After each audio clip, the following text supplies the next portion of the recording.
Hello again, this is Deadpool Negative. I'm here with another review of something from my pile. In fact, a fairly recent release, trade release from Marvel. I read it in one sitting. I was not planning to, but the fact that I read it in one sitting is a good sign. And this is The Incredible Hulk Volume 1, Age of Monsters. The start of author Philip Kennedy Johnson's run on the title, with primarily drawn by Nick Klein and Travel Foreman. Um, a quick catch up. The uh, the Immortal Hulk run by Al Ewing was sold well and had a lot of critical acclaim. I think at one point it was Marvel's best-selling title. Had a decent by art by Joe Bennett. Most of it, the run told a story. I'm not in. I have extremely mixed feelings about how it ended because it very much became um, Al Ewing's Alan Moore's Swamp Thing's Incredible Hulk, if that makes sense.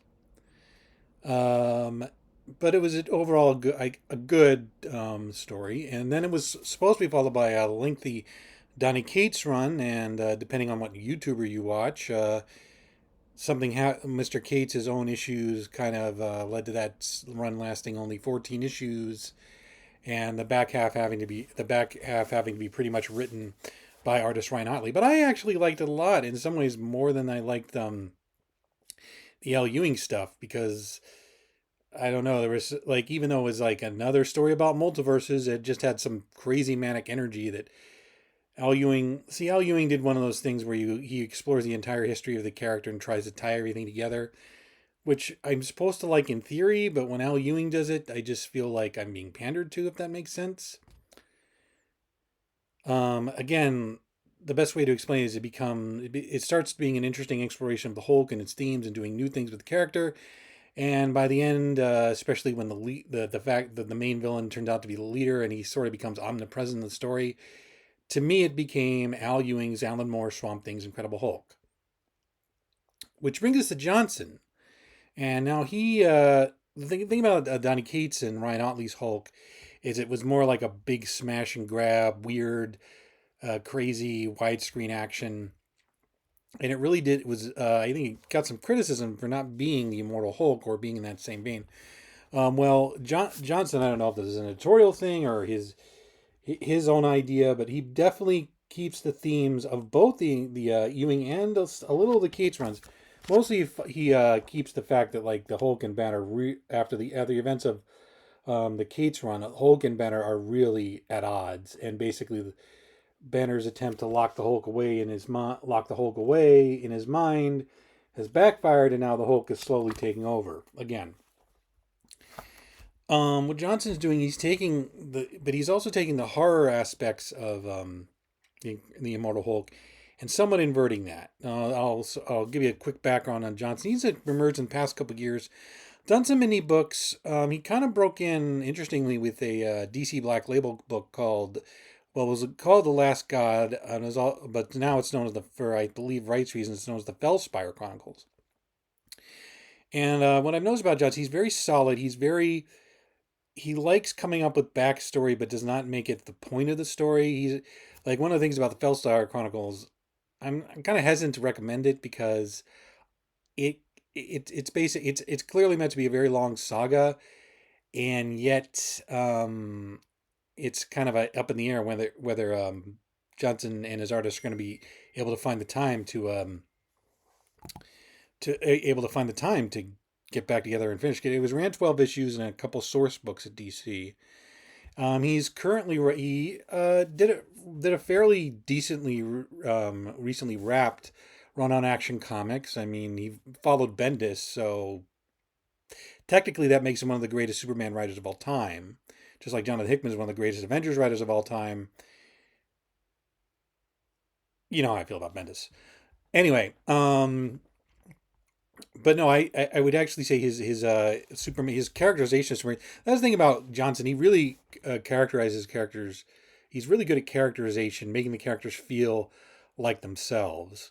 And here we get the classical Bruce Banner on the run and desperate. But what made this stand out, and which kind of impressed me, is what he's running from. Yes, there are cops, there are security force, human people coming after him. He gets surrounded by a bunch of cops in an early issue. well, actually, Hulk trackers, but no. The title of this is Age of Monsters, and basically, because of events of the end of the Immortal Hulk, the monsters are coming, and they're coming from the Hulk. They want the Hulk, and these are some scary monsters. Artist Nick Klein, who mostly has done, he started out doing covers. I'm not a huge fan of his work, but in terms of the mood, what's funny, I'm making the joke about Swamp Thing, and a lot of this is centered on Florida swamps and just just a weird, grimy. It does feel a little like it owes a little bit to Alan Moore's horror, but it just feels better executed, better of its own piece than. So basically, there whatever because of what happened at the end of the Immortal Hulk, there is a group of monsters, a legion, if you will, and these are all, as far as I can tell, all new characters. This isn't like some old continuity patch. In fact, there's text pieces by Johnson in the book describing some of these monsters the Hulk encounters. And they want to use the Hulk for something.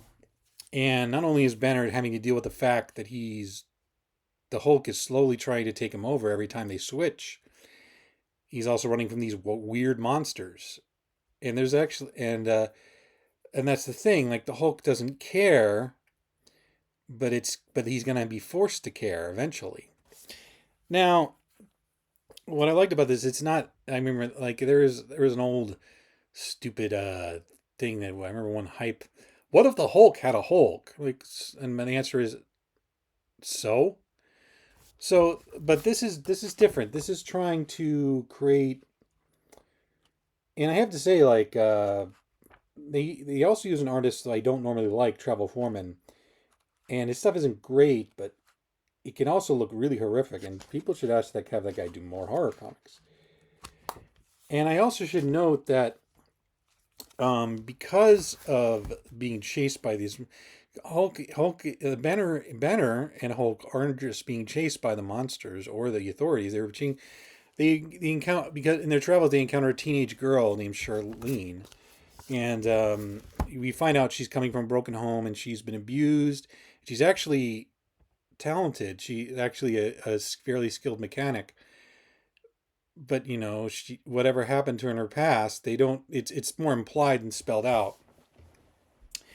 She idolizes the Hulk. The Hulk shows her strength, and that's how some kids are. They're drawn to people with strength. I remember once I had this crush on this girl that, God, it's such a long time ago in college, where and it wasn't like I don't think she even liked me all that much, but what I was always like, I mean, I don't think she liked anyone. Like she wasn't in college long, but her whole thing was like she seemed to have it together in a way that nobody else I knew did.